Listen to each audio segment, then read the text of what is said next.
দেখাইছেন, জাহান্নাম ভ্রমণ করাইছেন। জাহান্নাম ভ্রমণ করানো অবস্থায় আল্লাহ রাব্বুল আলামিন তার হাবিবকে দেখাইছেন বিভিন্ন শাস্তির নমুনা। কোন কাজ করলে, কোন আমল করলে কি শাস্তি প্রদর্শন করা হবে, কি শাস্তি দেওয়া হবে, আল্লাহ রাব্বুল আলামিন তার হাবিবকে দেখাইছেন। সুদ খাইলে শাস্তি কি হবে, সুদ খাইলে শাস্তির পরিমাণ কি হবে, আল্লাহ রাব্বুল আলামিন তার হাবিবকে মেরাজের দিন দেখাইছেন। আল্লাহ রাব্বুল আলামিন দেখাইছেন চুগলখড়ি করলে, মিথ্যা কথা বললে শাস্তিটা কি হবে, আল্লাহ রাব্বুল আলামিন তাও দেখাইছেন। আল্লাহ রাব্বুল আলামিন দেখাইছেন জিনাকারীর শাস্তি কি হবে।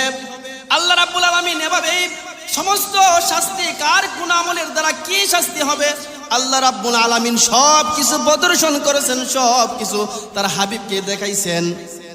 মেরাজের মধ্যে আল্লাহর রাসূল সাল্লাল্লাহু আলাইহি ওয়াসাল্লাম জাহান্নামটা ভ্রমণ করার পরে আল্লাহর আরশ পর্যন্ত চলে গেলেন। আল্লাহর নবী, বিশ্ব নবী